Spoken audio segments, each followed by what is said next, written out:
श्रीकृष्णाय नमः। श्रीगोपीजनवल्लभाय नमः। श्रीमदाचार्य चरणकमलेभ्यो नमः। श्रीगुसाईजी परम दयालवे नमः। श्री गुरुदेवेभ्यो नमः। नमो भगवते तस्मै कृष्णायाद्भूतकर्मणे रूपनामविभेदेन जगत्क्रीडति यो यतः सच्चिदानन्दरूपाय विश्वोत्पत्त्यादिहेतवे तापत्रयविनाशाय श्रीकृष्णाय वयं नुमः। सर्वात्मना प्रपन्नानां गोपीनां पोषयन् मनः तं वन्दे विठ्ठलाधीशं गौरश्यामप्रियान्वितं जन्माद्यस्य यतोऽन्वयादितरतश्चार्थेष्वभिज्ञस्वराट् तेने ब्रह्महृदाय आदिकवये मुह्यन्ति यत्सूरयः तेजो वारिमृदां यथा विनिमयो यत्र त्रिसर्गो मृषा धाम्ना स्वेन सदा निरस्तकुहकं सत्यं परं धीमहि।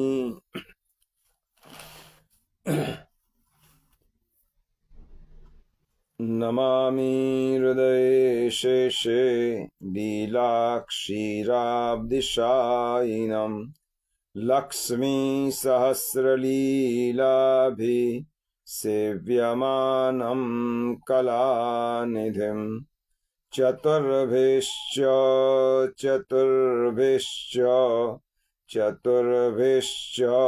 त्रिभिस्तथा षट्भिर्विराजते योऽसौ पञ्चधा हृदये मम पंचधा हृदये मम। बोलिए श्री गोवर्धन नाथ की जय, श्री वल्लभाधीश की जय। श्याम सुंदरी श्री यमुने महारानी की जय। श्री गुसाई जी परम दयाल की जय। श्री गोकुलनाथ की जय। श्री हरिराय महाप्रभु की जय। श्री भागवत भगवान की जय। बोलिए श्री गिरिराज धरण की जय। શ્રીમદ ભાગવત પુષ્ટિ સત્સંગ સાથે ફેસબુકના માધ્યમથી જોડાયેલા આપ સૌ વલ્લભીય વૈષ્ણવ ભાઈ બહેનોને સાનુનય જય શ્રી કૃષ્ણ।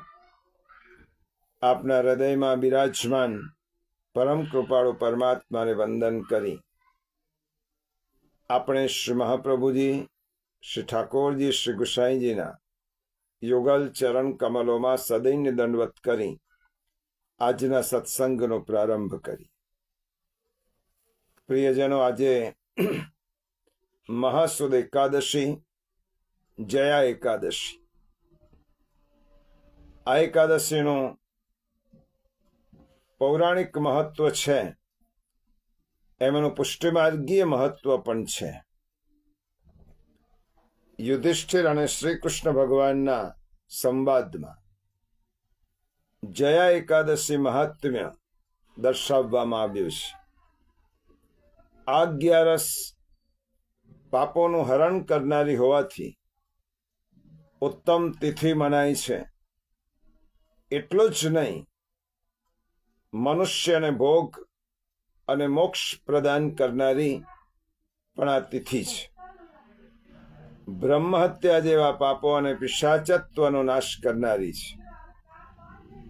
અનુવ્રત કરવાથી ક્યારેય પ્રેત યોનિ પ્રાપ્ત થતી નથી. આખ્યાયિકા પ્રમાણે સ્વર્ગલોકમાં દેવરાજ ઇન્દ્રે સ્વર્ગીય પીઠ ઉપર નૃત્યનું આયોજન કર્યું હતું.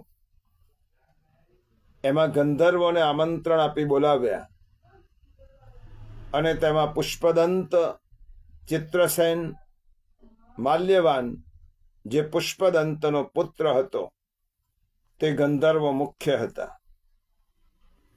ચિત્રસેન ગંધર્વની પત્નીનું નામ માલિની હતું અને તેને એક કન્યા ઉત્પન્ન થઈ હતી. તેનું નામ પુષ્પવંતી હતું. માલ્યવાન પુષ્પવંતીના સૌંદર્યમાં અત્યંત મોહિત હતો અને સ્વર્ગીય રંગમંચ ઉપર નૃત્યગાન દરમિયાન પરસ્પરના મોહના લીધે નૃત્યમાં તાલભંગ થતો હતો અને રસભંગ થતો હતો. ઇન્દ્ર રાજાએ તે જોયું અને વારંવાર જ્યારે દેવોની સભામાં આવો વિવેક ભંગ થતો ઇન્દ્ર રાજાએ જોયો, ત્યારે તે અત્યંત ક્રોધિત થયા અને બંનેને પતિ પત્નીના રૂપમાં રહી પિશાચીઓને પ્રાપ્ત થવાનો શ્રાપ આપ્યો. આ બંને શ્રાપિત દંપતી હિમાલય પર્વત પર પિશાચીઓને ભોગવવા લાગ્યા. આવી રીતે ઘણા વર્ષો થયા. પિશાચીઓનીમાં તેમને અત્યંત પીડા થવા લાગી અને દેવોની સભામાં પોતાના કૃત્ય માટે પશ્ચાતાપ પણ કરવા લાગ્યા. એક દિવસ પિશાચે પોતાની પત્નીને પૂછ્યું, આપણે એવું કયું પાપ કર્યું છે કે જેનાથી આપણને પિશાચીઓની પ્રાપ્ત થઈ? આનાથી છૂટવાનો ઉપાય કયો? પશ્ચાતાપ કરવા લાગ્યા. દૈવ યોગે અનાયાસ એમનાથી મહામાસની શુક્લ એકાદશી નું વ્રત થયું. એ દિવસે બંને દંપતીએ તમામ પ્રકારનો આહાર અને વાયુ ભક્ષણ પણ કરવાનું છોડી દીધું. 24 કલાક નિરાહાર રહ્યા. જાગરણ પણ થયું. પરિણામ એ આવ્યો કે યોનિમાંથી એમને મુક્તિ મળી. કહેવાનો અર્થ એ કે પિશાચ યોનિમાં રહીને પણ જો એમને 11નો વિચાર આવ્યો અને માનવ યોનિમાં જન્મ મળ્યા પછી પણ આપણને જો આવો વિચાર ન આવે તો શું સમજવું? આ 11નું મર્યાદા માર્ગીય ફળ એ જ છે કે આપણી અંદર રહેલી પિશાચ વૃત્તિ પણ 11ના વ્રતથી અને ભગવદ શ્રદ્ધાથી દૂર થઈ જાય છે. પુષ્ટિમાર્ગીય ભાવ એવો છે કે શ્રી વિઠ્ઠલેશ પ્રભુચરણને આપણે શ્રી ગુસાઈજી પરમ દયાલ પણ કહીએ છીએ, કારણ કે તેમની વ્રજ પરિક્રમા દરમિયાન તેમણે ઘણા અધમમાં અધમ જીવોને પણ શરણે લઈ અને પોતાના સેવક બનાવ્યા છે. એટલું જ નહીં, પોતાની કૃતિ અને કર્મોથી ભૂત અને પ્રેત યોનિમાં ગયેલ જીવોનો પણ આપશ્રી ઉદ્ધાર કર્યો છે. શ્રી ગુસાઈજીના પાદુકાના પ્રભાવથી ભૂત પ્રેતમાં ભક્તિરસ પ્રગટાવી દૈવી જીવોનો આ એકાદશીએ તેમને ઉદ્ધાર કર્યો હતો. આપ સૌને કૃષ્ણદાસ અધિકારીનો વાર્તા પ્રસંગ વિદિત છે. એ વાર્તા પ્રસંગ પરથી આપણને શ્રી ગુસાઈજી પ્રભુચરણની દયા ભાવના છે એ આપણને જણાય છે. કૃષ્ણદાસ અધિકારીએ આપશ્રી પ્રત્યે શત્રુતા રાખીને શ્રી ગુસાઈજીને શ્રીનાથજીની સેવામાંથી દૂર કર્યા. 6 મહિના સુધી ચંદ્ર સરોવરમાં વિપ્રયોગ અવસ્થામાં શ્રી ગુસાઈજીએ અતિ કઠિન સમય પસાર કર્યો. રોજ પાનના બીડા અને ફૂલની માળામાં દરરોજ આપની વિજ્ઞપ્તિ શ્રીનાથજી બાવાને મોકલતા અને તેના જવાબમાં શ્રી ઠાકોરજી પણ પાનના બીડામાં તેમનો વિરહ વિજ્ઞપ્તિમાં વ્યક્ત કરતા હતા. આ તરફ ગુસાઈજી પ્રભુચરણને શ્રી ઠાકોરજીનો વિપ્રયોગ છે અને શ્રી ઠાકોરજીને પણ ગુસાઈજીનો વિપ્રયોગ હતો. અકબર બાદશાહે પાછળથી સત્યતા જાણી આપશ્રીને શ્રીનાથજી બાવાની સેવા પાછી સોંપાવી, તો પણ કૃષ્ણદાસ પ્રત્યેની કટુતા શ્રી ગુસાઈજી રાખી નહીં. એટલું જ નહીં, કૂવામાં પડી જવાથી કૃષ્ણદાસના ભૂત પ્રેત યોનિમાં ગયેલા જીવોનો પણ આપે ઉદ્ધાર કર્યો. આમ આપે અનેક અધમ જીવોને પણ ગુસાઈજીએ શરણે લીધા. અવગતિ પામેલા જીવોનો પણ આપે ઉદ્ધાર કર્યો. તેથી ગુસાઈજી એ પરમ દયાલ ગણાય છે. આ 11 પુષ્ટિમાર્ગીય ભાવ પ્રમાણે શ્રી ગુસાઈજી પરમ દયાલના ચરણોમાં આપણી રતિ વધે એવો ભાવ આ 11 આપણે કરવાનો હોય છે. અને ગુસાઈજી જેવી દયા ભાવના, ભગવદીય તરફની ભાવના આપણા જીવનમાં વધે તેવી વિનંતી કરી એ 11નું પુષ્ટિમાર્ગીય મહત્વ છે. પ્રિયજનો, એકાદશી સત્સંગના માધ્યમથી આપણે વલ્લભ ગીતા 16 ગ્રંથોમાં બિરાજમાન શ્રી વલ્લભના અધિદૈવિક સ્વરૂપને સમજી રહ્યા છીએ. તે શૃંખલામાં નવરત્ન ગ્રંથના પ્રથમ શ્લોકનો વિચાર આપણે કરી રહ્યા છીએ. નવરત્ન ગ્રંથ આપણા વ્યવહારિક જીવનમાં પણ ખૂબ ઉપયોગી ગ્રંથ છે. તેમાં શ્રી વલ્લભ આજ્ઞા કરે છે, હે વૈષ્ણવ, તારે ચિંતા કરવી યોગ્ય નથી. ચિંતા કાપી ન કાર્યા. આપણને આપણું અનુસંધાન કરાવે. આ પહેલી જ લીટીમાં, નવરત્ન ગ્રંથની પહેલી જ લીટીમાં શ્રી વલ્લભ પ્રભુએ આપણને આપણા દીક્ષા જે આપણે નિવેદન કર્યું છે તેનું અનુસંધાન કરાવ્યો. અને નિવેદન કર્યા પછી જીવનું પહેલું કર્તવ્ય એ છે કે તેને ક્યારે પણ ચિંતા કરવી નહીં. શા માટે ચિંતા ન કરવી? કારણ કે જે સમયે આપણે ચિંતા કરીએ છીએ આપણી કે આપણા પરિવારની, તે જ સમયે પ્રભુ પર રાખેલો આપણો વિશ્વાસ ભંગ થાય છે. આપણે પ્રભુ પર 100% વિશ્વાસ રાખ્યો છે, એમાં આપણને સંશય નિર્માણ થાય છે. શ્રી મહાપ્રભુજી આજ્ઞા કરે છે, ચિંતા કાપીન કાદ્યા નિવેદિતાત્મભિ કદાપિતિ.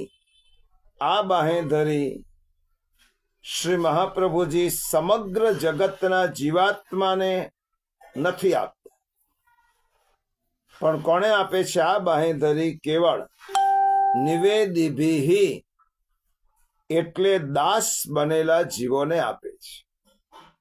કારણ સંસાર ચક્ર પ્રભુએ ગોઠવ્યું છે. અનંત જીવાત્માઓ આ સંસાર ચક્ર પ્રમાણે પ્રભુની વ્યવસ્થા પ્રમાણે ચાલી રહ્યા છે. જ્યારે દાસ બનેલા જીવાત્માઓને આ ચક્રમાંથી બહાર મૂક્યા છે. એક છે નદી, એક છે કિનારો.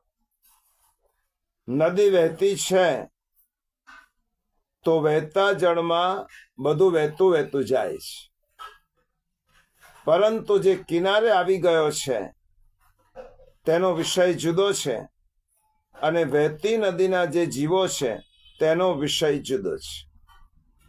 જે સંસારી જીવો છે તે વહેતી નદીના જીવો છે, અને જે આત્મનિવેદી જીવો છે, જેને નિવેદન કર્યું છે તેવા જીવો છે, તે કિનારે ઉભેલા જીવો છે.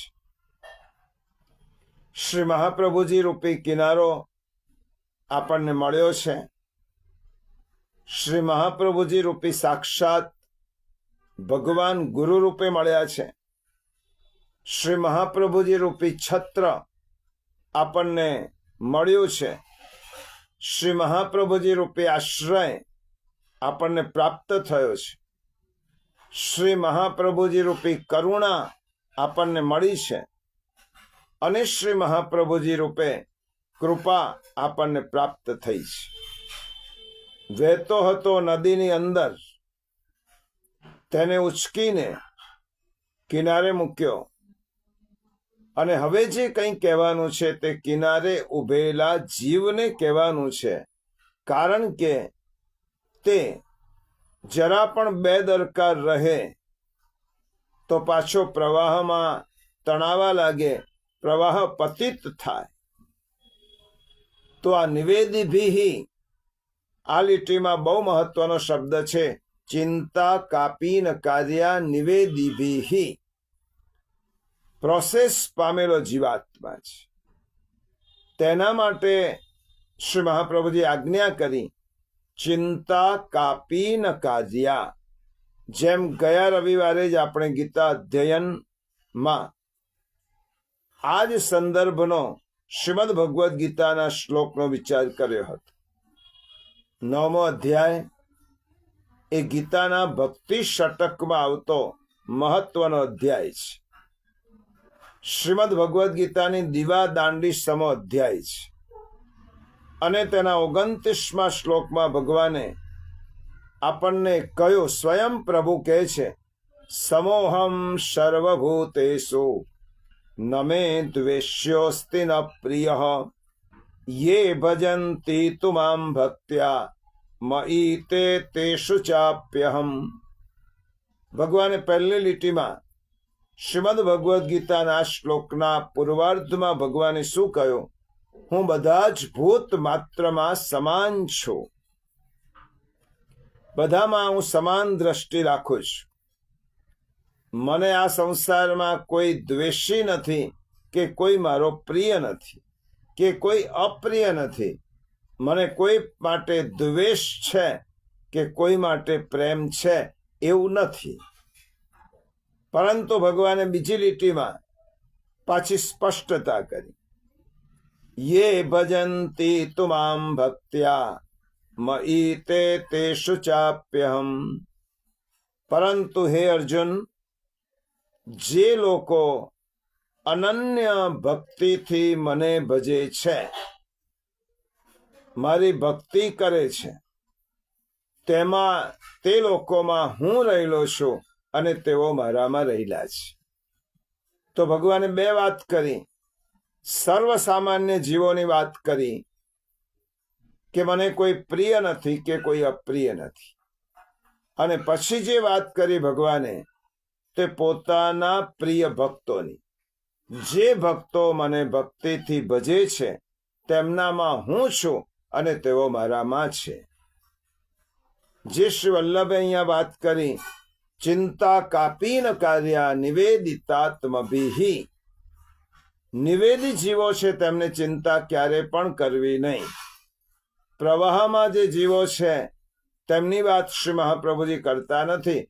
તેઓ તો પોતાના કર્મના ફળ ભોગવવા માટે પ્રવાહ પતિત થઈ અને તણાય છે. નિવેદિભી જીવો કેવા છે? કિનારે ઉભેલા છે. શ્રી મહાપ્રભુજી રૂપી કિનારો તેમને પ્રાપ્ત થયો છે. ભક્તિ રૂપી કિનારા ઉપર તેઓ આવી ગયા છે. તો ભક્તો ભગવદીયો કિનારા ઉપર ઉભેલા જીવો છે. કિનારા સુધી આવી ગયેલા જીવો છે. જેમને કિનારો મળી ગયો છે, જેમને જીવનનું ધ્યેય મળી ગયું છે, અને જેઓ ભગવદ આશ્રયમાં પહોંચ્યા છે તેવા જીવોને પ્રભુ કહે છે હું તેમનામાં છું અને તેઓ મારામાં છે. અને શ્રી વલ્લભ તેમને કહે છે ચિંતા કાપીન કાર્યા. તેમને ક્યારે પણ ચિંતા કરવી જોઈએ નહીં. જે પ્રવાહમાં તણાતા જીવો છે તેમને તો પ્રવાહ જ્યાં લઈ જાય ત્યાં જ જવાનું છે, અથડાવાનું છે. ક્યાં જશે તે તેમને પણ ખબર નથી. એટલા માટે તેમનો ભગવાન કહે છે નિવેદિતાત્મભિહિ. જે મહારાજ બનેલા છે, મારી શરણમાં આવ્યા છે. આ જ વાત ભગવાન ગોવર્ધન લીલામાં કહે છે તસ્માન મામ શરણમ ગોષ્ઠમ મન્નાથમ મત પરિગ્રહમ ગોપાયેષ્વાત્મયોગેન ઇતિ મે વ્રત આહિતઃ. હે વ્રજવાસીઓ, તમે મારી શરણમાં આવો. અને જે મારી શરણમાં આવે છે તેમને ગોપાયેષ્વાત્મયોગેન, તેમનું મારા યોગ બળથી હું રક્ષણ કરવાની જવાબદારી લઉં છું. તો શ્રી મહાપ્રભુજી કહે છે નિવેદિતાત્મભિહિ. જેઓએ પ્રભુને નિવેદન કર્યું છે તેમને ક્યારે પણ કોઈ પણ પ્રકારની ચિંતા કરવાની જરૂર નથી. પુરુષોત્તમજી આ શ્લોકની ટીકામાં ખૂબ સુંદર રીતે આપણને સમજાવે છે કે સંસારમાં બધી વસ્તુ ત્રણ રીતે બને છે. આ સંસારમાં જે ઘટનાઓ બને છે આપણા જીવનમાં, જગતમાં, બીજાના જીવનમાં જે બને છે એ ત્રણ રીતે બને છે. એક કાળથી, બીજું કર્મથી અને ત્રીજું સ્વભાવથી. બહુ સુંદર પુરુષોત્તમજીએ ટીકામાં સમજાવ્યું છે. કાળથી, કર્મથી અને ત્રીજું સ્વભાવથી. જે ઘટનાઓ ઘટે છે તેનો નિશ્ચિત કાળ હોય છે, તેનો સમય પણ નક્કી હોય છે, અને મૃત્યુ થાય તેનો સમય પણ નક્કી જ હોય છે. કાળ એ ભગવાનનું સ્વરૂપ છે. કાળને કોઈ રોકી શકતું નથી અને કાળને કોઈ પ્રશ્ન પૂછી શકતો નથી. આ કાળને આપણે ત્રણ રીતે ઓળખીએ છીએ. એક સુકાળ, બીજો દુકાળ અને ત્રીજો સકાળ. સુકાળ એટલે સારો સમય, દુકાળ એટલે બુરો સમય અને સકાળ એટલે બંને વચ્ચેની સ્થિતિ. પરંતુ અંતે કાળ છે એ ભગવાનની નિગ્રહ શક્તિ છે. કાળ એ ભગવાનનો સેવક છે, કારણ કે પ્રભુ એ કાલના નિયામક છે. પ્રભુ કાલાતીત છે અને આપણે કાલને આધીન છીએ. તો ભગવાનની કાળ એ શું છે? ભગવાનની નિગ્રહ શક્તિ છે. શ્રીમદ ભગવદ્ ગીતાના 11મા અધ્યાયમાં વિશ્વરૂપ બતાવતી વખતે સ્વયં શ્રી કૃષ્ણ પરમાત્મા અર્જુનને કહે છે, કાલોસ્મિ લોકક્ષયકૃત પ્રવૃદ્ધો લોકાન સમાહર્તુમિહ પ્રવૃદ્ધઃ ઋતે પિત્વામ ન ભવિષ્યન્તિ સર્વે યેવ સ્થિતા પ્રત્યનિકેષુ યોધાઃ. હે અર્જુન, હું આ સૃષ્ટિનો વિનાશ કરવા વાળો કાળ છું. લોકક્ષયકૃત પ્રવૃદ્ધો, અને આ કાળ રૂપે જે હું કરું છું તે તેના નિયત સમય થવાનો જ છે. તું કદાચ કૌરવ પક્ષના ભીષ્મને, દ્રોણને, કર્ણને, દુર્યોધનને નહીં મારે તો પણ આ બધા જ મારાથી પહેલા જ મરાઈ ચૂક્યા છે. આ બધાને મેં પહેલા મારી જ ચૂક્યો છું. નિમિત્ત માત્રમ ભવ શબ્દ સાચી. આ નિયત કાળે જે ઘટના બનવાની છે તે બનશે જ. એને કોઈ અટકાવી શકવાનું નથી. તારે માત્ર તેમાં નિમિત્ત થવાનું છે. મયૈ વેતૈ પૂર્વતા મેવ નિત્યમ નિમિત્ત માત્રમ ભવ સભ્ય સાચી. આ બધું જ કરેલું છે, તારે નિમિત્ત થવાનું છે.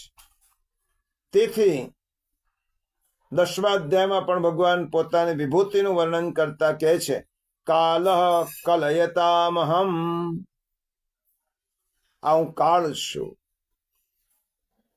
તેથી કોઈ પણ વ્યક્તિ કાલનું અતિક્રમણ કરી શકતું નથી. જો આ શ્લોક પાછળની આજે સાયકોલોજી છે તે સમજવા જેવી છે.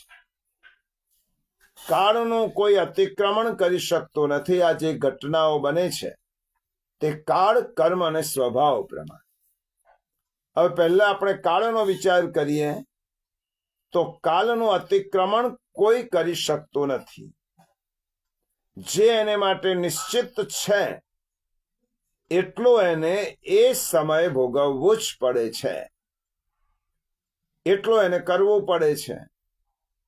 એટલા માટે શ્રી મહાપ્રભુજી આજ્ઞા કરે છે, આ કાળનો વિચાર કરીને પણ સ્વ કે સ્વજન કોઈના માટે તારે ચિંતા કરવાની જરૂર નથી. એક દિવસ તારું મૃત્યુ થવાનું જ છે, નિયત સમયે, નિયત કાળે.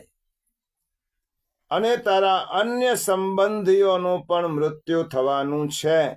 મૃત્યુને કોઈ અટકાવી શકતું નથી.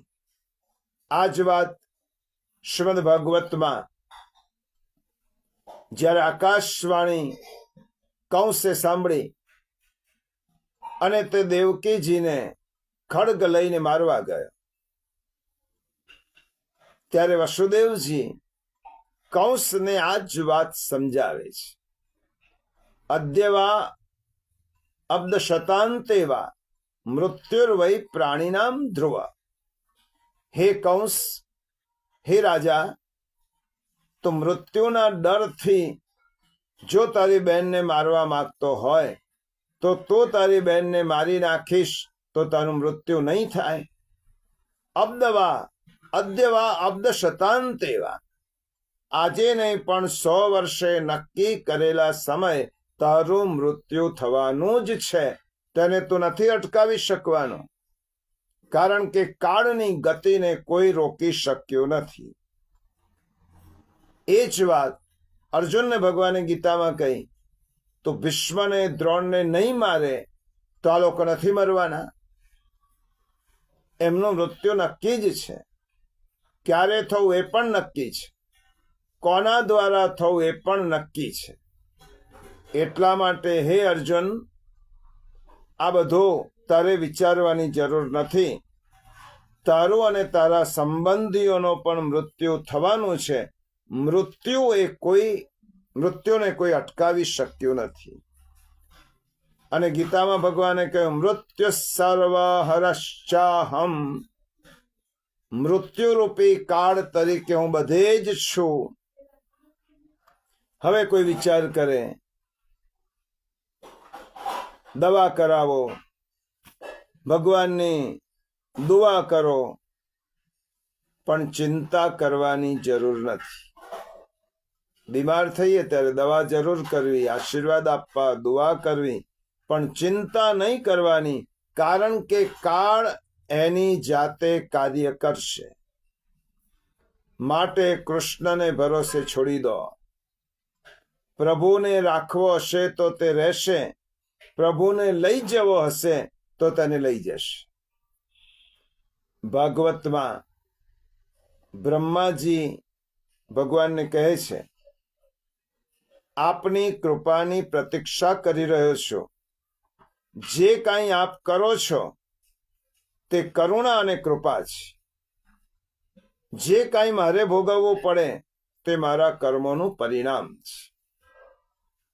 તો કાળ તો બધાને માટે છે, તો તેની ચિંતા કોણ કરે? બ્રહ્માજીએ ખૂબ સુંદર કહ્યું છે કે પ્રભુ આપ જે કરો છો, આપ કરુણા સિવાય કંઈ જ કરતા નથી, અને કૃપા વરસાવવા સિવાય આપ કશું જ કરતા નથી. આપ જીવ માત્ર ઉપર કરુણા વરસાવો છો, કૃપા વરસાવો છો. તો પછી સંસારના લોકો દુઃખી દેખાય છે, તેનું કારણ શું? તો બ્રહ્માજીએ કહ્યું, તેનું કારણ જીવે પૂર્વ જન્મમાં કરેલા કર્મ છે. સત્કર્મ કર્યા હોય તો તે સુખ રૂપે તેને પ્રાપ્ત થાય છે, અને દુષ્કર્મ કર્યા હોય તો દુઃખ રૂપે તેને ભોગવવા પડે છે. તો કાળ બધાને માટે છે. કોની ચિંતા કરે? કોઈની ચિંતા કરતા કરતા આપણે પણ ક્યારે કાળના કોળિયા બની જઈશું, કાળના બાણથી આપણે પણ વિધાઈ જઈશું, એ કોઈને ખબર નથી. શ્રીમદ ભાગવતના 7મા સ્કંધમાં પારધીની વાત આવે છે. ચકલા ચકલી હતા. આ ચકલો અને ચકલી દાણો ચૂગવા ગયા. તેમના બાળકો માળામાં હતા. પારધી આવ્યો, તેને જાળ બિછાવી, દાણા નાખ્યા, બાળકો એમાં ફસાઈ ગયા. ચકલી આવી, વ્યાકુળ થઈ ગઈ, અરે મારા બાળકો જાળમાં ફસાયા, અને એ પણ ઉપરથી નીચે પડી. આ જોઈને ચકલો ઉપર બેઠો બેઠો રડવા લાગ્યો, અરે રે મારી ચકલી ગઈ, બાળકો ગયા. આ ઉદાહરણ દત્તાત્રેય ભગવાને 11મા સ્કંધમાં પોતાના 24 ગુરુઓમાં પણ લીધું છે, કપોત અને કપોતીના રૂપમાં. જેમ ચકલા અને ચકલીની વાત છે, તેમ કપોત અને કપોતીની વાત છે. એવી રીતે સંસારીઓનો કુટુંબ પરિવાર છે. કબૂતર કબૂતરી આ બધું દુનિયામાં જ છે. દુનિયામાં એવું તો બનવાનું જ છે કે ક્યાં ચકલો પહેલો મરે, કાં તો ચકલી પહેલી મરશે. ક્યાંક બાળકો પહેલા મરશે, ક્યાંક ગરડા પહેલા મરશે. કોનો કાળ ક્યારે આવે તે નિશ્ચિત નથી. એટલા માટે શ્રી મહાપ્રભુજી કહે છે, ચિંતા કાપીન કાર્ય. અને ચિંતા કરવાથી કાળ બદલાવાનો નથી. તમે ચિંતા કરશો તો કાળ બદલાશે. કાળની ગતિ ગહન છે, કાળની ગતિ અટલ છે, કાળની ગતિ નિશ્ચિત છે. તો ચિંતા શેની છે? આ જશે તો મારું શું થશે? ચિંતાનો કોઈ છેડો જ નથી. ચિંતાને ઘણા સંતાનો છે. આપણે મંગલાચરણમાં બોલીએ છીએ, ચિંતા સંતાન હંતારો. ચિંતાને ઘણા સંતાનો છે, એટલા માટે કાળ અનિવાર્ય છે તેમ સમજી ચિંતા કાપી ન કાઢ્યા. શ્રી મહાપ્રભુજી અહીં ચમત્કાર નથી બતાવ્યો, અહીં આપણને મનોવૈજ્ઞાનિક ઉપદેશ આપ્યો છે. વૈષ્ણવનું કર્તવ્ય શું? કાળ તો એની કામ કરશે, તો વૈષ્ણવનું કર્તવ્ય શું? વૈષ્ણવનું કર્તવ્ય એટલું જ કે ભગવાનના ભરોસે જીવવાનું, ભગવાનના વિશ્વાસે જીવવાનું, ભગવાનનો આશ્રય લઈને જીવવા. હવે કાળનું નિર્માણ આપણે જો જોઈએ તો આપણા કર્મોથી થાય છે. બીજો પરિબળ શું આવ્યો? આપણા કર્મો. કાળે આ જગતમાં ભોગવવા માટે, કાળે શું છે? આપણને ગત જન્મના કર્મો ભોગવવા માટે આવેલું કર્મ. કાળ કર્મ પ્રમાણે આવે છે. કોનો સુકાળ, કોનો દુકાળ, કોનો સકાળ, એ કેવી રીતે આવે? આપણે કરેલા કર્મોના આધારે કાળનું રૂપ બદલાતું રહે છે. સત્કર્મો કર્યા હોય, પુણ્યકર્મો કર્યા હોય તો એનું પરિણામ સુખ આવે, અને આપણે જે સમય આવે તે સુખનો સમય. આપણે ગત જન્મમાં દુષ્ટ કર્મ કર્યા હોય, અપરાધ કર્યા હોય તો તેનું પરિણામ દુઃખ રૂપે આવે, તો તે આપણો દુષ્કાળ ગણાય, દુકાળ ગણાય. એટલે દરેક માણસે તેને કરેલું કર્મ તેના ફળ રૂપે ભોગવવું જ પડે છે. અને કર્મ ફળમાંથી કોઈ પણ વ્યક્તિ મુક્ત થઈ શકતી નથી, કારણ કે ભોગાત એવ ક્ષય. ભોગ ભોગવવાથી જ, કર્મ ભોગવવાથી જ કર્મ નાશ થાય છે. આપણા કર્મના ફળ બીજાને આપી શકાતા નથી, બીજાના કર્મના ફળ આપણે લઈ શકાતા નથી. દરેક વ્યક્તિ પોતાના કર્મના ફળનું ભાતો જુદું જુદું લઈને આવે છે, અને તેને ભોગવવું પડે છે. ધારો કે કોઈ બીમાર છે, તેની સેવા કરીએ, પણ જે દુઃખ તેને ભોગવવાનું છે તેમાંથી તેને કોઈ છોડાવી શકતું નથી.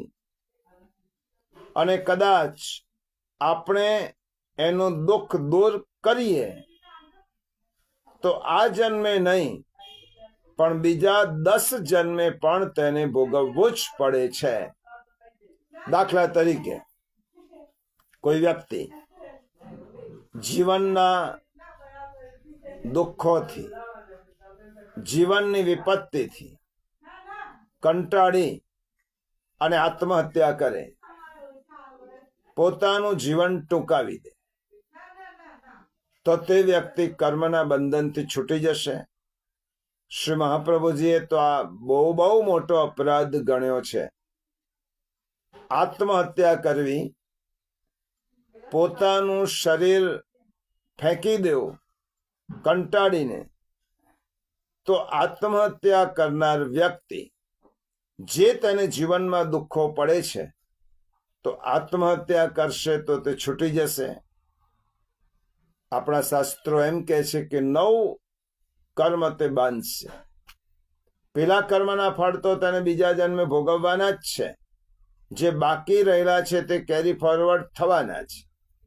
પરંતુ તેને આત્મહત્યા રૂપી જે જઘન્ય કૃત્ય કર્યું છે, તેનું પાછું તેને નવા ફળ રૂપે તેને જે તે યોનિમાં જઈને તે ભોગવવું પડશે. એટલે એક જન્મમાં જેટલું ભોગવાઈ જાય તેટલું વધારે સારું. આ જન્મમાં દુઃખ આવે તો પ્રભુને કહો, દુઃખ આવવા દો. પ્રભુ દુઃખ રૂપે મારા ગત જન્મના કર્મોને ભોગવી લેવા દો, તો એ પાછો મારા આવતા જન્મે પીછો નહીં કરે. તો ભોગાત એવ ક્ષય, ભોગવવાનું જ છે. કર્મનું ફળ મારું જ છે, બીજાનું નથી. મારા જ કરેલા કર્મના ફળ મને જ ભોગવવાના હોય અને ભોગવ્યા વગર છૂટકો નથી.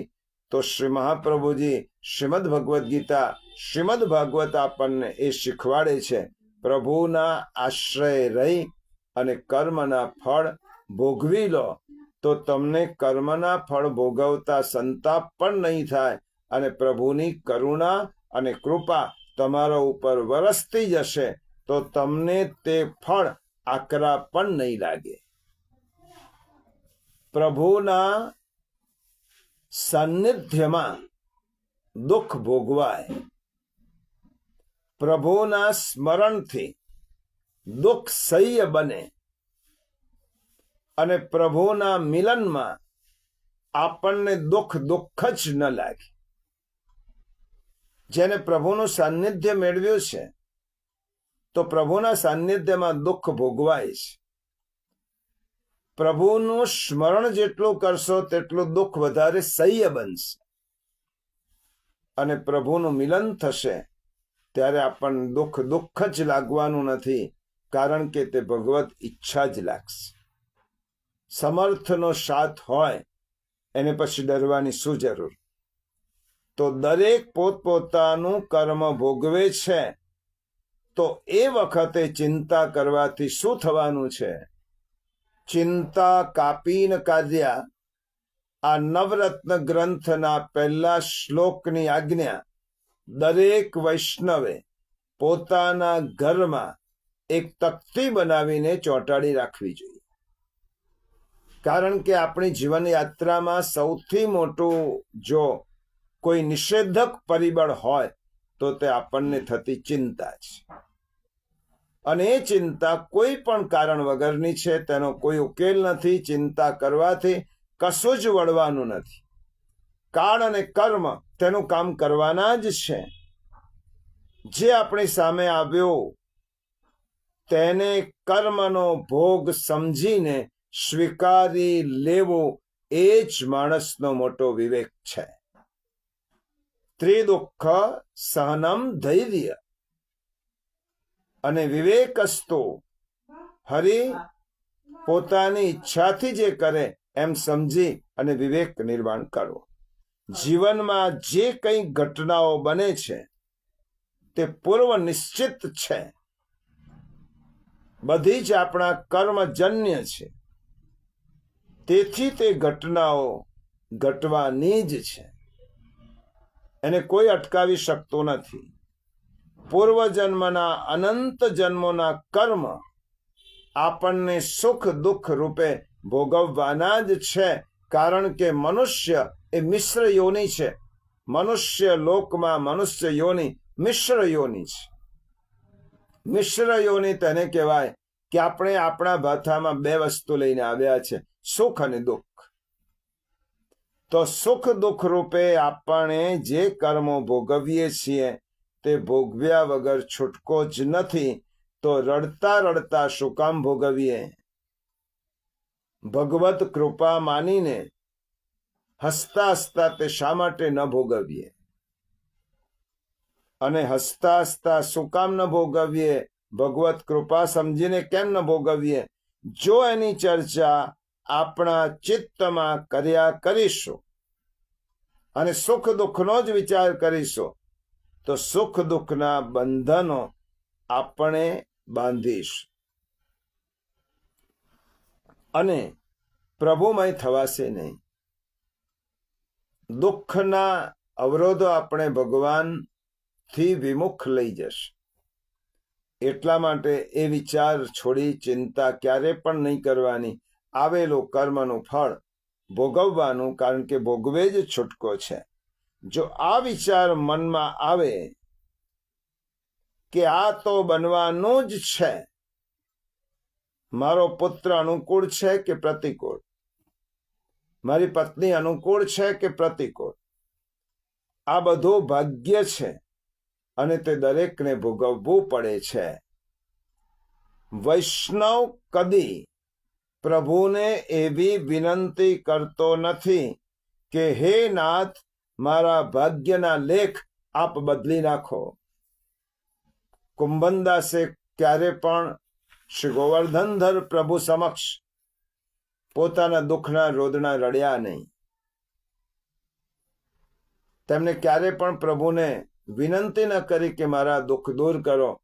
ભગવાન કુંભનદાસજીની સાથે સખ્ય ભાવથી ખીલતા હતા. તો વૈષ્ણવ ક્યારે પણ પ્રભુને એવી પ્રાર્થના કરતો નથી કે પ્રભુ મારા ભાગ્યના લેખ આપ બદલી નાખો.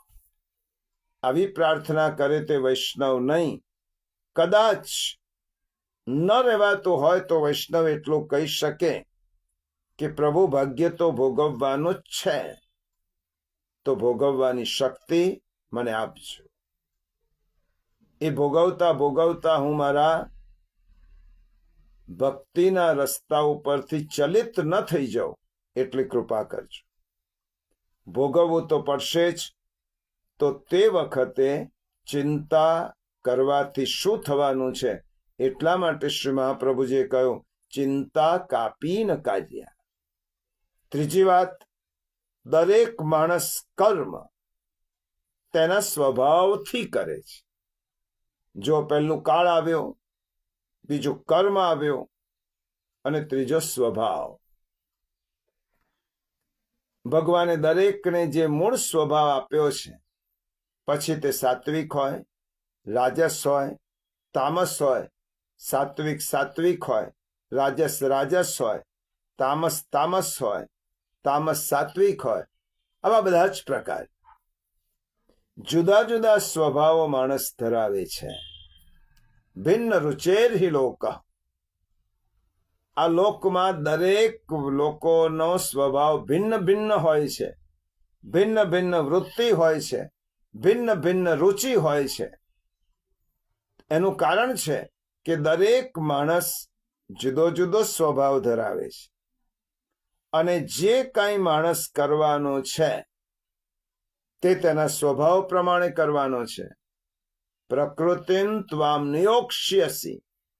ગીતામાં ભગવાને કહ્યું, શ્રીમદ ભાગવતના 11 સ્કંદમાં અજગર ઋષિનું ઉદાહરણ આવે છે. પ્રહલાદજી અજગર પાસે જાય છે. ખૂબ પ્રસન્ન છે અજગર ઋષિ. પ્રહલાદજી જઈને ઋષિને પૂછે છે, તમે ખાતા નથી, પીતા નથી, તમારી પાસે કોઈ ધન નથી, વૈભવ નથી, સુખ નથી, સાહેબી નથી, તો પણ તમે આટલા બધા પ્રસન્ન કેમ છો? તમારા ચિત્તમાં આટલી બધી શાંતિ કેમ છે? ત્યારે મુનિએ જવાબ આપ્યો, નાહમ નિંદે ન ચ સ્તૌતિ ભાવ વિષમમ જગત. હું કોઈની નિંદા પણ કરતો નથી કે હું કોઈની સ્તુતિ પણ કરતો નથી, કારણ દરેક માણસ પોતપોતાના સ્વભાવ પ્રમાણે વર્તે છે. કેટલું ગહન વાક્ય છે, કેટલું ગૂઢ વાક્ય છે. હું ક્યારેય કોઈની નિંદા પણ કરતો નથી, ક્યારેય કોઈની સ્તુતિ પણ કરતો નથી, કારણ કે દરેક માણસ પોતપોતાના સ્વભાવ પ્રમાણે વર્તે છે. તો શ્રીમદ ભાગવત એમ કહે છે, કોઈની નિંદા તો ન જ કરો, પરંતુ કોઈની સ્તુતિ પણ ન કરો. સ્તુતિ જ કરવી હોય તો ભગવાનની જ થાય. સ્તુતિ જ કરવી હોય તો આપણા ઈશ્વર સિવાય કોઈની સ્તુતિ ન થઈ શકે. એટલા માટે કોઈની સ્તુતિ કરવી એટલે બીજા માણસોને તેનાથી નીચા સમજવા. દરેક માણસ જ્યારે પોતપોતાના સ્વભાવ પ્રમાણે કર્મ કરતો હોય તો નિંદા પણ કોની અને સ્તુતિ પણ કોની? હું માનું છું કે આનો સ્વભાવ આવો જ છે અને આ જ પ્રમાણે તે કરવાનો છે, તો પછી ચિંતા કરવાનું શું કારણ?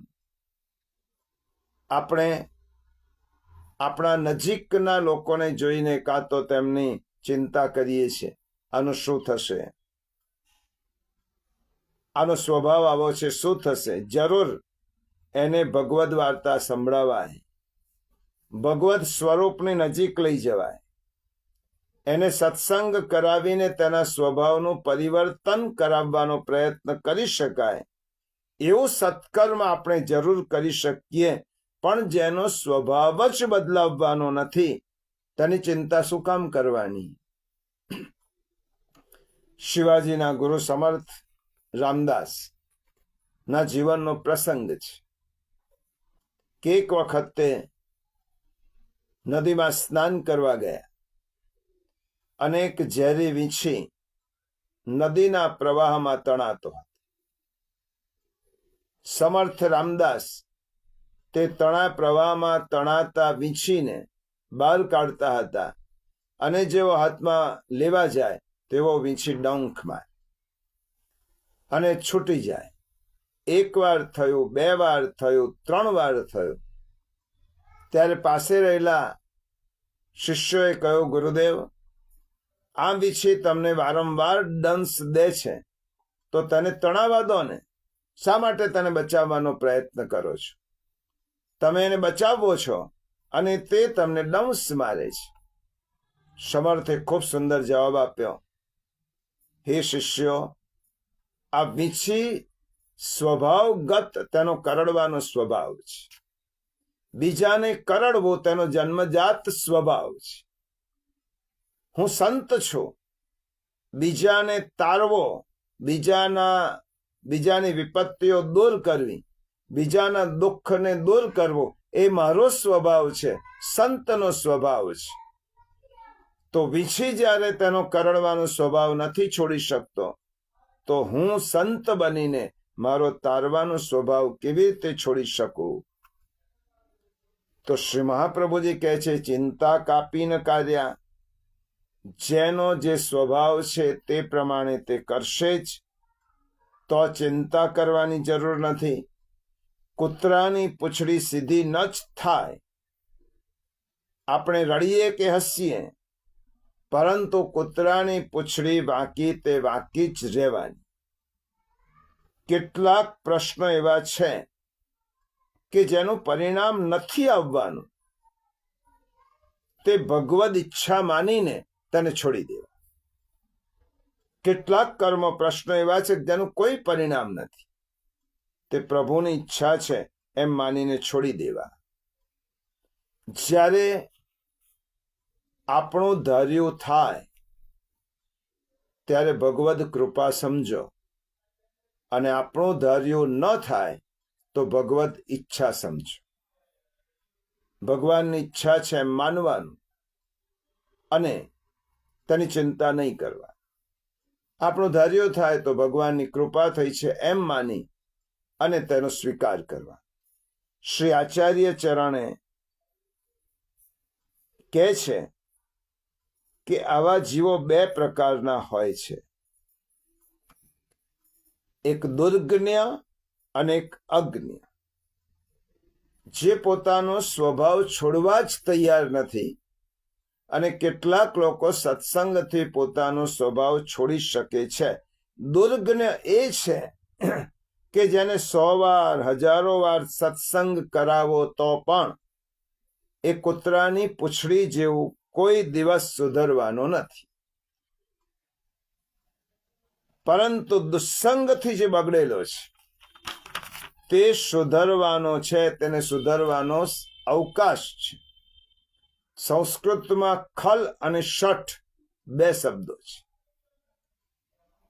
જે ખલ છે સ્વભાવથી જ દુષ્ટ છે, એ ક્યારે પણ સુધરવાનો નથી.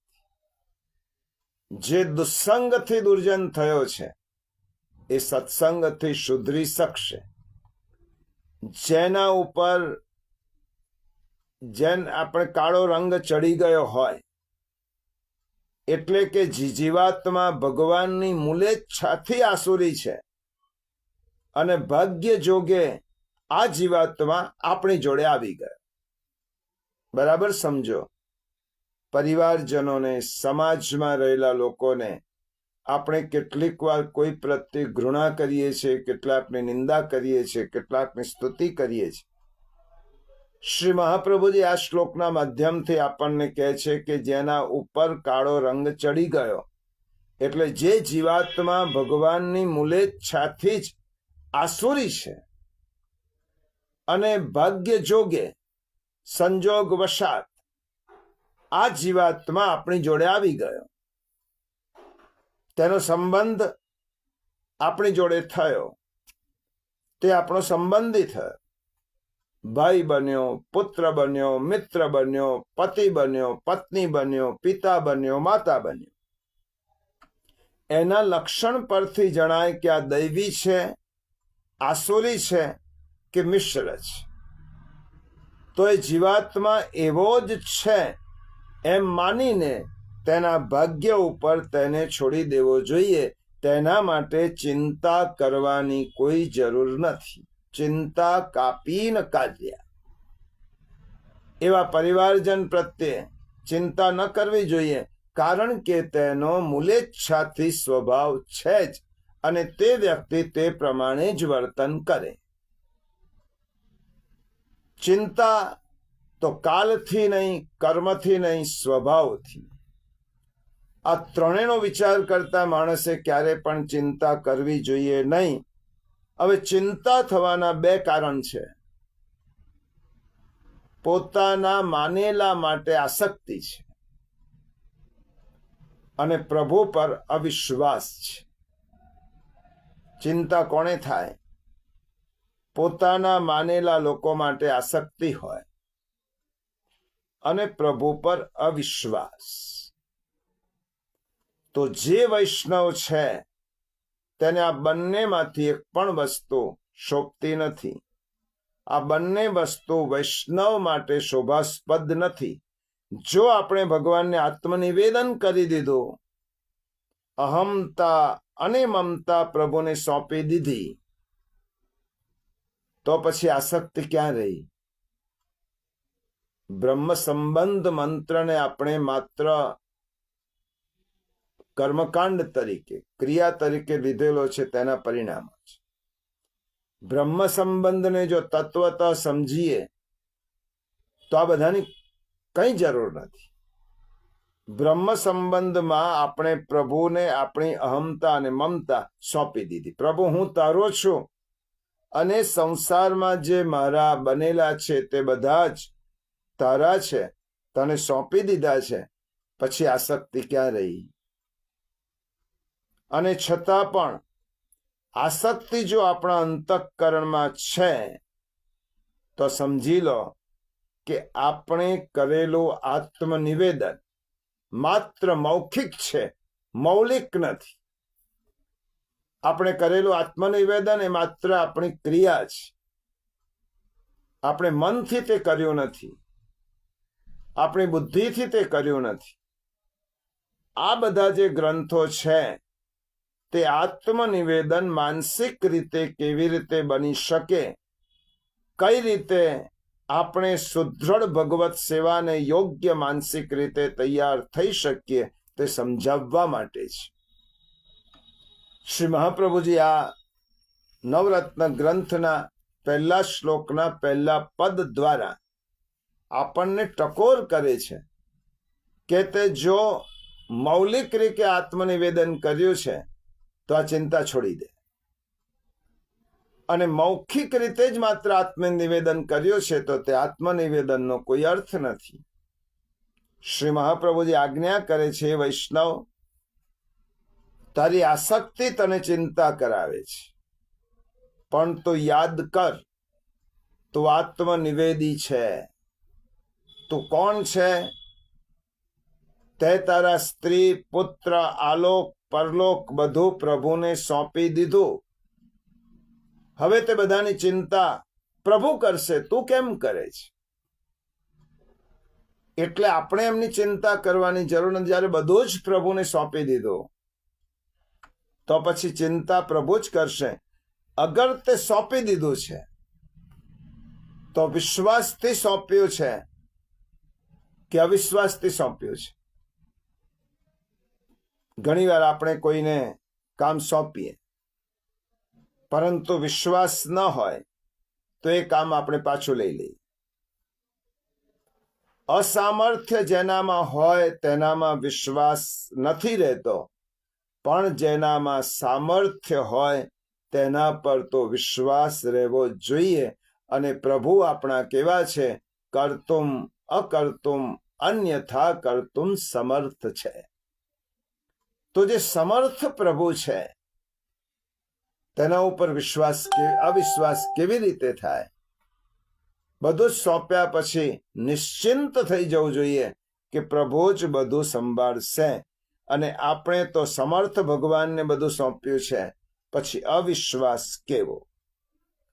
સંસારના જીવો તો અસમર્થ છે, એટલે આપણે જે વિશ્વાસ મૂકીએ તે ન કરી શકે, કારણ કે પોતાની જાતથી અસમર્થ છે, પરિસ્થિતિઓથી અસમર્થ છે, પોતાની આજુબાજુના વાતાવરણથી અસમર્થ છે. પણ આપણા પ્રભુ તો સર્વસમર્થ છે. કરતુમ અકર્તુમ અન્યથા કરતુમ તે કરી શકે છે. તો એને જે વસ્તુ આપણે થાપણ તરીકે સોંપી, તો પછી પ્રભુ પર અવિશ્વાસ કરવાની શું જરૂર? તારે માટે એ જે જરૂરી હશે બધું જ પ્રભુ કરશે. એટલે પ્રભુનો સ્વભાવ વિચારી, જીવ પોતાનું સ્વરૂપ વિચારે તો એક વાત આવશે: ચિંતા કાપીન કાઢ્યા. સ્વરૂપ તરીકે તમે એમ વિચારો કે નિવેદભી છું, અને ભગવાનને સમર્થ ગણો, તો તમારે કોઈ દિવસ ચિંતા નહીં થાય. આત્મનિવેદનનો સતત ભાવ આપણે રાખવાનો છે. હું પ્રભુને આત્મનિવેદી છું. મેં પ્રભુને મારું બધું જ સમર્પી દીધું છે. અને પ્રભુનો સ્વભાવ છે કે ક્યારે પણ તે મારા વિશ્વાસનો ભંગ કરતા નથી. તો પ્રભુ પર અવિશ્વાસ કેવો? અને અવિશ્વાસ ન હોય તો ચિંતા કેવી? અંગીકૃત પાલનમ નિયમ. ભગવાનનું વ્રત છે,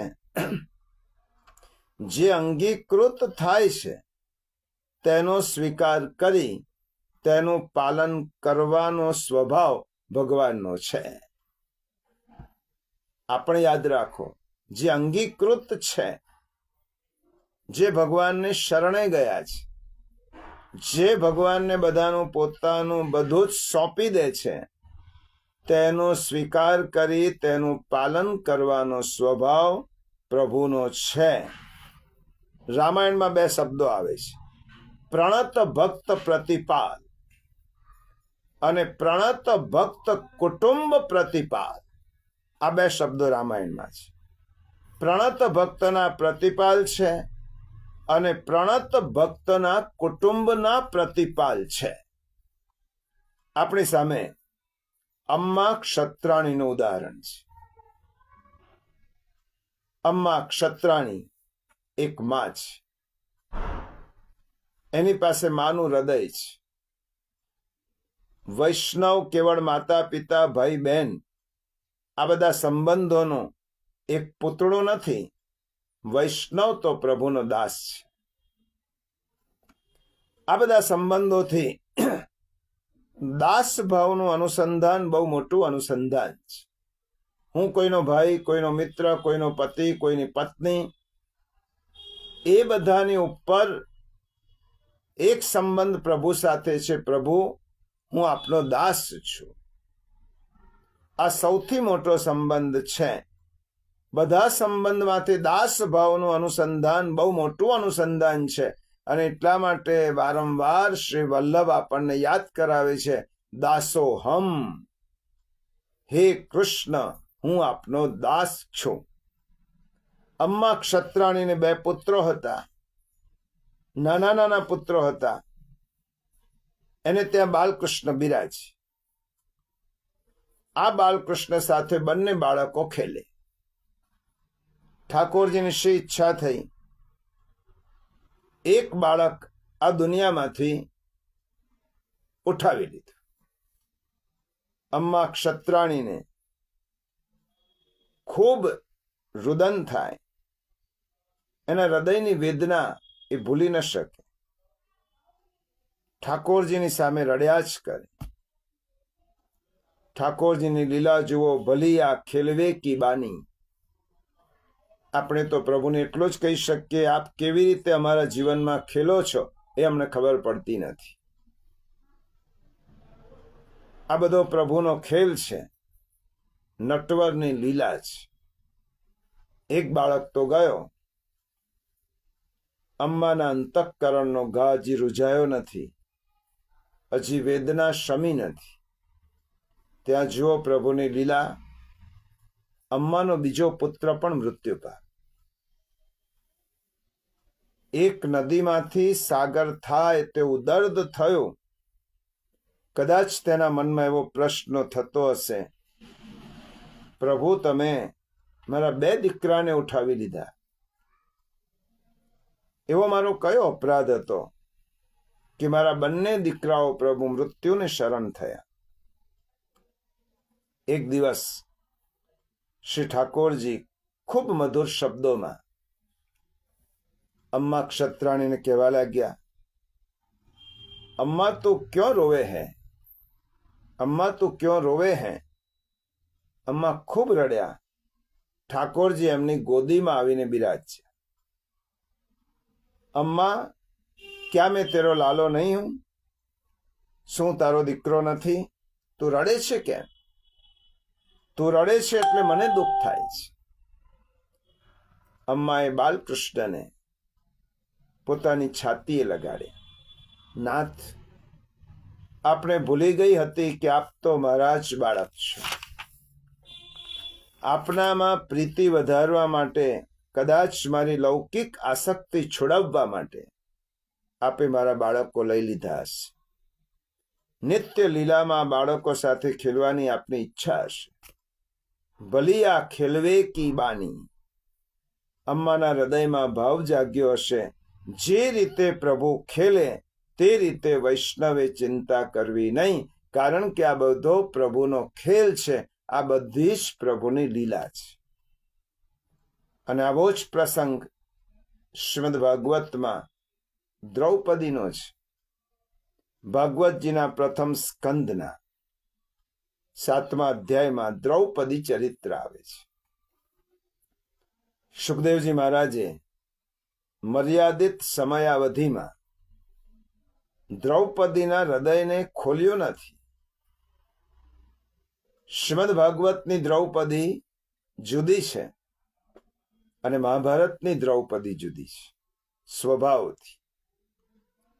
એક વેર લેવાવાળી ક્ષત્રાણી છે અને એક ભગવદ ભક્ત છે. શ્રીમદ ભાગવતમાં દ્રૌપદીનું ચિત્રણ જુદું છે. ભાગવતાર્થ નિબંધમાં શ્રી મહાપ્રભુજીએ ભક્ત તરીકે દ્રૌપદીને બિરદાવી છે. પ્રતિશોધ લેનારી દ્રૌપદી નહીં, પણ ભક્ત દ્રૌપદીનું ચરિત્ર ચિત્રણ આચાર્ય ચરણે ભાગવતાર્થ નિબંધમાં કર્યું છે. મહાભારતના 2-3 પાત્રો શ્રી કૃષ્ણને બહુ પ્રિય છે. એમાં કુંતાજી આવે, દ્રૌપદી આવે, વિદુરજી આવે, ભીષ્મ દાદા આવે. આ બધા પ્રભુના પ્રિય પાત્રો છે. ભગવાનના પ્રિય છે એટલા માટે કે તે ભગવદીયો છે. પુષ્ટિનો અંશ તેમનામાં રહેલો છે. અર્જુન પણ પ્રભુનું પ્રિય પાત્ર છે, કૃપાનું પાત્ર છે, કરુણાનું પાત્ર છે. દ્રૌપદીના 5 પુત્રો અશ્વત્થામાએ રેસી નાખ્યા. ત્યારે ભાગવતજીમાં એક શ્લોક સુખદેવજી બોલ્યા છે, માતા શિશુનામ નિધનમ સુતાનામ નિશમ્ય ઘોરમ પરિતપ્યમાના તદા રુદદ્બાષ્પ કલા કુલાક્ષી તામ સ્વાંત યન્નાહ કિરીટમાલી. એક નહીં, 2 નહીં, 5 બાળકો જેના એક સાથે રેસાઈ ગયા. માં કહેવા માટે કોઈ બાળક રહ્યું જ નહીં. એવી લૌકિક દ્રષ્ટિએ અભાગણ માં દ્રૌપદી લૌકિક દ્રષ્ટિએ અભાગણ છે. 5 પુત્રો એક સાથે મૃત્યુ પામ્યા. એ દ્રૌપદી ખૂબ રુદન કરે છે, ખૂબ આક્રંદ કરે છે.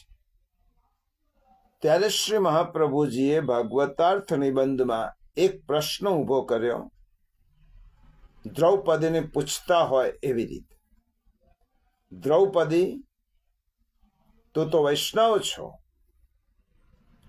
અને વૈષ્ણવ તો બધી જ પરિસ્થિતિમાં પ્રભુની ઈચ્છાને જ પ્રાધાન્ય આપે છે. નાથને ગમ્યું તે ખરું, કૃષ્ણને ગમ્યું તે ખરું. વૈષ્ણવ આ રીતે પોતાનું ધૈર્ય ક્યારે છોડતો નથી. ત્રિદુઃખ સહનમ ધૈર્ય.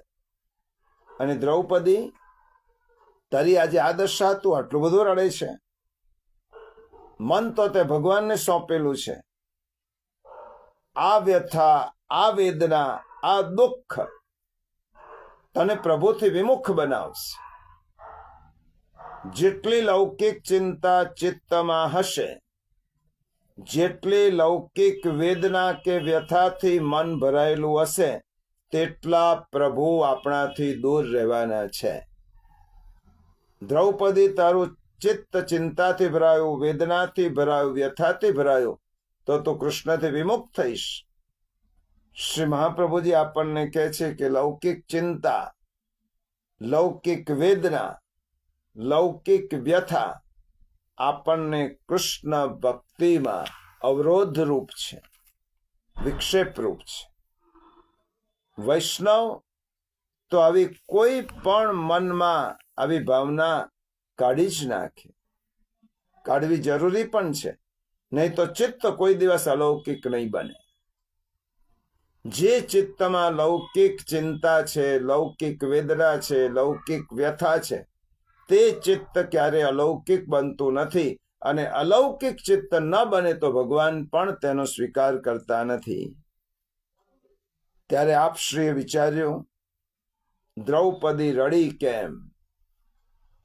પુત્રની આસક્તિને લીધે દ્રૌપદી રડી હોય તો તે લૌકિક ચિંતા છે, એ લૌકિક વેદના છે. પુત્રમાં રહેલા અહંભાવને લીધે દ્રૌપદી રડી હોય તો હજી તેનું મમત્વ ગયું નથી ને પ્રભુના નિર્ણયો તેને સ્વીકાર્ય નથી. પણ દ્રૌપદી માટે આવું નથી. દ્રૌપદી આસક્તિને લીધે નથી રડી, દ્રૌપદી અહંભાવને લીધે નથી રડી, કારણ કે ભક્ત છે માટે રડી છે. એને બે વસ્તુ ભગવાનની પાસે મેળવવી છે.